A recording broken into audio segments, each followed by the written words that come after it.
Hello, and welcome to the session on transforming classrooms, AI tools for educators. My name is Clara Hawking, and I am the Chief AI Officer for IQQ Edge. My background is that I'm an expert in AI governance. I work with educational innovation, something that I have worked with for more than 20 years, and I'm a specialist in ethical AI integration. I am very dedicated to ensuring that technology is not only used as a hype tool, but also a technology that's used to empower educators and as well as learners in a very responsible way. I have more than a decade of experience in AI development, specifically for educational contexts.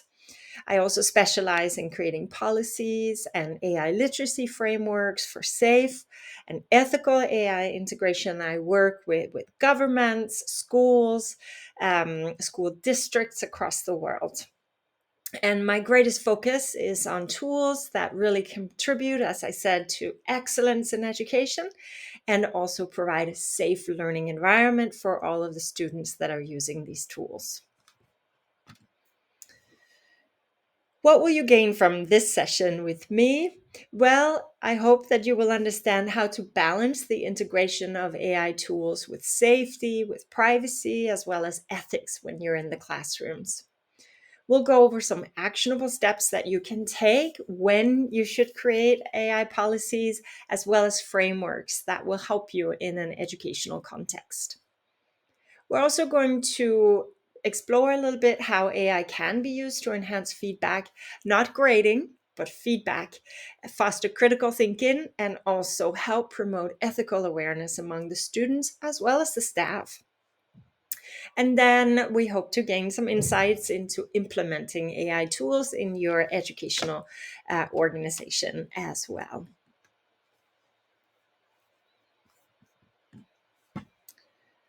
Some of the things that we will discuss first will be the opportunities and challenges in AI for education. We'll talk a little bit about how these tools are reshaping classrooms as we know them today. We'll also go over how to balance AI innovation with governance. It's difficult to both implement AI, but also remember how to stay safe and how to govern the technology in educational institutions. We'll talk about some practical applications of AI in education, and then we will talk about some actionable steps that you can take in your schools. So, a little bit about the background information on AI, why we're here, and what's happening with education today. So, in many countries, and I say many because it is not all, education is at a crossroads because traditional teaching methods are being questioned, and how they are merging with more modern technological advancements is being questioned as well. We have learned after more than 20 years of having tools like Google and other advanced AI technologies in the classrooms that just because they exist, just because they're there, doesn't necessarily make the education better. And so teachers and educators and researchers are starting to realize that we need to start rethinking how education should function going forward, and when and how we should use technology and when we should not use technology for critical learning milestones for students. We know we've been promised, we've heard in the news that AI promises lots of transformative opportunities to enhance learning, but we don't have a lot of research on exactly how it enhances learning. We have promises, but no evidence. It's also important to remember that implementation without very careful consideration can lead to ethical concerns as well as privacy concerns, but also learning concerns. Simply using advanced AI just for using it is not necessarily leading to better education for the students. So, what are some challenges that need to be addressed? Some pain points that we see in many schools around the world. Well, we know that educators are greatly overwhelmed. We know that educators are struggling between very heavy workloads that have grown incrementally over the last decade and more. And those workloads leave very little time for individual time with students and for personalized teaching. We know that students across the world, many students require, even are legally entitled to certain personalized forms of education, accommodations, individualization of assessment, and specific learning needs that they may have. And we know that teachers really want to meet those needs, but the time simply isn't there. We know that there are privacy concerns, not just for students who have unique privacy needs. This could be students whose parents are celebrities or high profile persons in business or politics, students with protected identity, students who are needing protection from adverse situations, or simply just students who are entitled to privacy on the grounds that they exist. And we all should be entitled to a certain level of privacy. What does privacy mean in a digital world that's driven by generative AI? Generative AI that needs to know things about you in order to function better. And then we know that we have a lack of AI literacy amongst both our teachers and our students, and also our parents. And all of these people really lack the understanding both of what AI can actually do, not false promises, but what can it actually do, and what are its limitations as well. And then finally, we're challenged to ensure equity. We know that the digital divide is growing. The digital divide is a term that's used to show us the difference between those who are growing with digital technology and have access to the opportunities that provides, and those who have no access to these digital technologies and who are falling further behind in terms of access to knowledge, education, and opportunities. How can we ensure that AI tools are accessible to all students, regardless of their background, regardless of their geographical location, regardless of the resources they have? And we know that AI is presenting some opportunities. So, one opportunity is that AI tools can potentially revolutionize teaching because it can automate certain routine tasks and provide real time feedback. So, AI is not very good at grading. It doesn't grade very accurately, but it's very, very good at giving feedback to students. And many educational tools can give real time feedbacks to students as they are using that form of edtech. An example of that could be a student who's learning mathematics. The AI might be able to identify exactly how that student is learning mathematics and adjust the difficulty levels to that individual student's needs. What's important in order for us to use those type of tools is that we have governance. It's really, really important to ensure successful integration, that the school has policies that both address the privacy of the student's data. We don't want tech companies to know who that student is or how they are learning. That information is the student's information and should not be sent off to third parties without the student and the parent having authorized that and understood what they're agreeing to. It's also important that the tools we use are fair and are built to avoid biases. There are unfortunately many tools that are unfair, that tend to lean towards a preference for one student over another based on the way that they are trained. And those tools should not make their way into a classroom. Good governance in a school means that before that tool has been contracted into the school leadership has ensured that it meets the standards for fairness and avoiding bias. And finally, transparency is really, really important before you adopt AI tools into the classroom. It's very important that both the teachers, the students, and the parents understand how those AI processes work, and understand exactly where data is going, how the child is affected, and that the child is partaking in understanding how that tool is used. So, for example, a school might use an AI to identify a student that needs additional learning support. But you can imagine if that student needs the additional learning support due to a medical condition, then it's important to ensure that there are really strict privacy policies in place so that that student's information doesn't make it outside of the safety of the digital framework of the school. So, what can AI do that's amazing? Well, one of the things it does really well is feedback. It can provide really detailed and constructive feedback at scale. So, for example, in many schools, teachers have to give feedback to students twice a year or more on their report cards.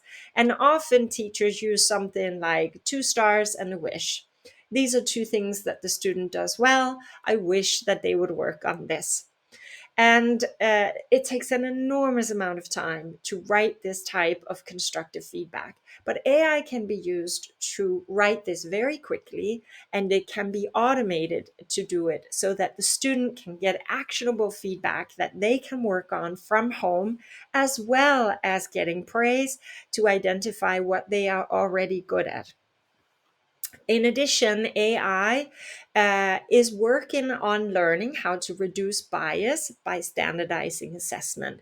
We are not there yet, so it can do it, but it can't do it very well. But this is something that you should expect to see improve in the future.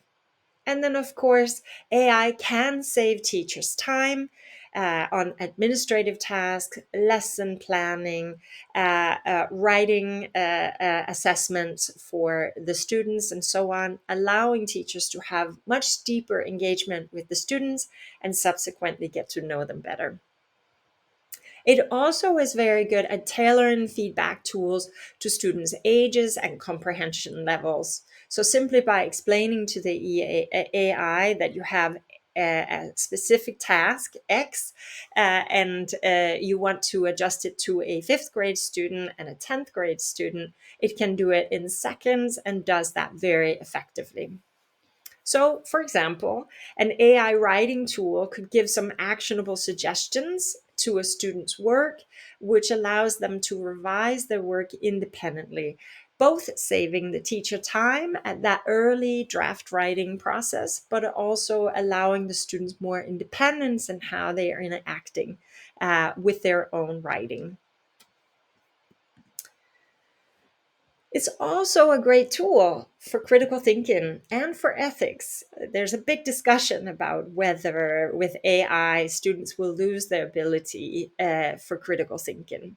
But actually, AI can be used very effectively as a tool to help students question both how AI makes its decisions, but also how the humans make their decision. You can have a really deep discussion with an AI about decision making. You can also discuss both with the AI and with the student the implications of different types of biased data, as well as fairness in the way that the algorithms are built. For instance, we know that in technology, the vast majority of people who work in technology are male, and the vast majority of data that's used to train large language models is based on male produced data. And so, how does that happen, or how does that play out in terms of what the students see? Both AI tools and students can have a very good discussion using AI to develop critical thinking around some of these issues. AI can also help foster digital citizenship. For example, you can work with AI to teach the students themselves to really be more responsible in the way that they evaluate their AI generated content. So they don't have to know how to do that already. They can discuss with their AI how to do that and continue to develop the skills. Further, it can also help with students in understanding how data privacy works and online safety. So students can actually have a discussion with the AI tool about where their data is going, how it's treated, if they don't wish for their data to be shared, what they can do to remedy that situation. So a real world example of that could be a lesson that a teacher is having where students debate the fairness of AI recommendations in hiring and admissions. It seems like it would be a neutral evaluator, but we know from how AI works that it's trained on data, and the algorithms are the ones that are built to train the AI. And subsequently, it's only as good as the data it has and as good as the algorithms that were built to help train it. And so, will we see AI that's completely neutral when it comes to hiring and admissions? Probably not, but AI is a great tool to develop a lesson where students can discuss the fairness of using a tool such as this one, thus developing both critical thinking and ethics. So I'll give you an example of how AI struggles to be fair and to be unbiased.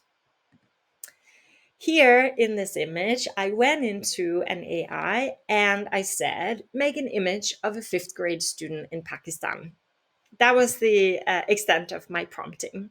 And as you can see, it made a picture of a boy in a school uniform, and behind him is drawn some of the characteristics that you most likely would see if you were in Pakistan. So then I thought, well, yes, but it's a boy, so let me just ask again. And I said exactly the same prompt, make an image of a fifth grade student in Pakistan. And the truth is, even if I asked 100 times, every single image, I would see more or less the same thing. A boy with brown hair and a background that has a very sort of typical of what you would expect to see in Pakistan. In the second image, it added a little picture of a flag as well. Why does it do that? Well, again, the AI is only as fair and unbiased as the data that it has. And much of the data that is produced in Pakistan is male data and data that's trained by male engineers, male experts in AI. So the large language model has an understanding that it always needs to give a reply, not a correct reply, but a most probable reply based on the data that it has. And this answer here is, in fact, the most probable correct answer based on the data that it has. So let's go to a country where we see uh, uh, more data from females as well. And here I say, make an image of a fifth grade student in Sweden. And you can see it starts by making an image of a little boy and with a typical Swedish background. And then I say, make an image of a fifth grade student, and I get a little girl. But here again, I'm struck by whether this is a fair and ethical representation of children in fifth grade in Sweden.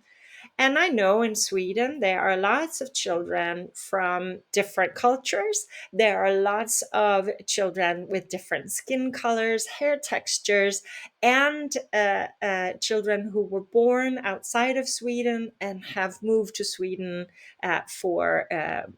with their parents for migration purposes, for work, refugees, and so on. So I say, make an image of a fifth grade student in Sweden, or make an image of a fifth grade student in Sweden who was born in Africa. And right away, it gives me the most probable correct answer based on the word Africa. And you can see here that the child has a pretty stereotypical look for what you might expect someone to look like if they come from Africa. But I say, no, born in North Africa. So it makes a new image here where we see a girl wearing a hijab and has a more stereotypical look from a student that might have been born in North Africa and moved to Sweden. And we know that in North Africa, lots of students look like the child on the left. And alternatively, we know that in Africa, lots of students look like the child on the right. But again, AI never gives us a correct answer. It only gives us a most probable answer. So this is an important example of how important it is for schools always to be aware that when we use the tools, we can use them for amazing things like learning critical thinking and learning about ethics and work with the tool to do these things. But the tool itself is not without bias. It's not fair, and it only works off of stereotypes or what we could call probabilities. So this makes governing AI use incredibly important. It's important that every single educational organization have established policies and have received consent from parents and guardians and students to use these technologies. It's important that the school has defined what is the acceptable use of AI in the classrooms. So if a teacher comes and says, I would like to use this tool, the school needs to be able to have some sort of a framework for saying whether it's an acceptable tool to use and how it should be used if the teacher wants to use it in the classroom. Always ensure that this tool, that use of AI, aligns with the school's educational goals and the school's values. If the tool doesn't do that, don't use it. It's also incredibly important to ensure that you have parental consent and communication. For many types of advanced AI, students either have to be at least 13 years of age or 18 years of age before they are allowed to use that tool. It's incredibly important to ensure that children have the right age, and when they have the right age, to ensure that parents and guardians have given consent and are communicated with frequently in how AI is used in the school. There are some tools that are not designed for children at all, and so it's important to identify what those are and make sure that only age-appropriate tools are brought into the school. Finally, very clear guidelines on data uses and retention, really important to communicate. When the student leaves the school, there's no need to hang on to their data anymore. And so either whether you are a school district or an individual school, make sure that you have a policy that ensure that all the AI tools that are used are vetted for privacy compliance before they are put into use. It's also important to empower educators. Educators need to be able to say when they should use AI and when they should not use AI. And in order for them to make a good decision about that, they need to learn what AI can and cannot do. So educators need hands-on experience with AI tools. They need workshops on ethics, privacy, and bias. And they need some support for learning how to start integrating AI into existing curricula. There are lots of places where AI can make a big difference, but there are also a lot of places that are really better done simply with human to human contact. But teachers need help in just starting out with identifying where those differences are. Teachers also need to feel comfortable explaining AI tools to students and parents. And of course, they cannot do that without appropriate training. So more important than simply bringing AI into the classroom is making sure that AI is brought to teachers so they can build the confidence, the knowledge, and the teaching methods they need in order to teach the students. So dream big, because we can use AI to have a safer and more inclusive future. We can use AI to help foster empathy, getting to know each other around the world using tools that explore very diverse perspectives. You can use AI tools to take on different personalities and allow them to talk to each other, and thus allowing students and teachers to explore different perspectives from around the world. You can use AI as a collaborative tool, giving real-time feedback. A group of students may want to use a voice AI to work on a project together and bounce ideas off of the AI. And of course, students can use AI to create their own projects, their own AI projects that can solve real world problems. It could be something like a sustainability issue for the school or university applications or something to that extent. Make sure that the AI tools are accessible to students of all backgrounds. And what I mean with that is that not only should all the students that are supposed to be learning how to use this tool have access to it through their technology, but it's also important to remember that some students struggle with using technology. There's an assumption that tech is easy for kids, but it really isn't easy for all kids. So make sure that the app promotes equity and inclusivity in its design. So, what are some key takeaways? Key concepts to remember. AI can be used responsibly, and when it's used responsible, it can save educators time, it can enhance feedback qualities, and it really can foster personalized learning experiences.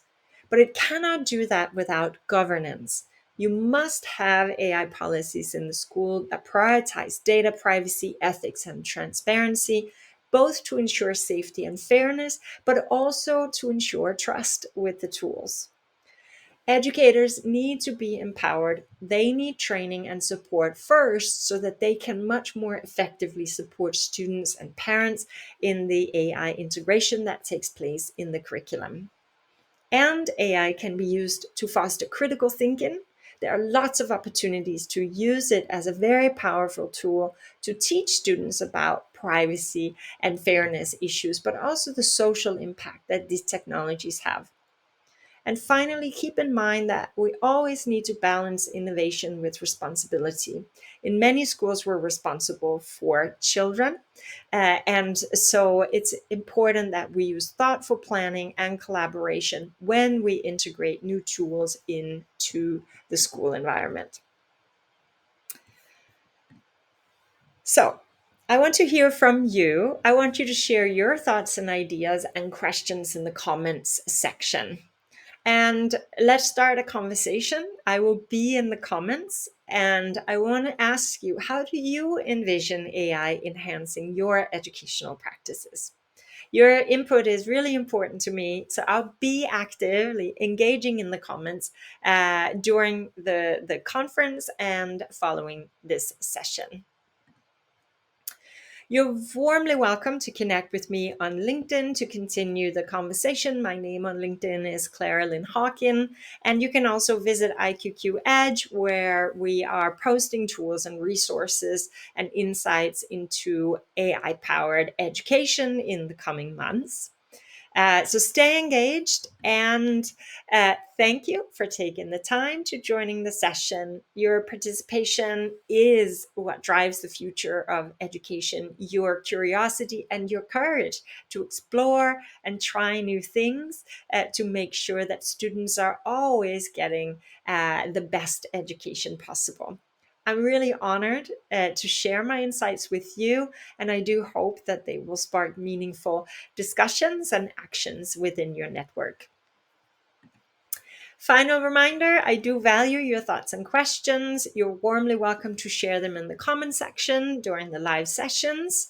It's an interactive opportunity, so we can deep dive a little bit more into AI and education. I will be monitoring the comments, and I will be responding to your questions to keep the conversation dynamic. So, no question is too small or too big. Let's collaborate on how to explore how AI can shape the future of learning together. And thank you again for having me in this session. All the best to all of you.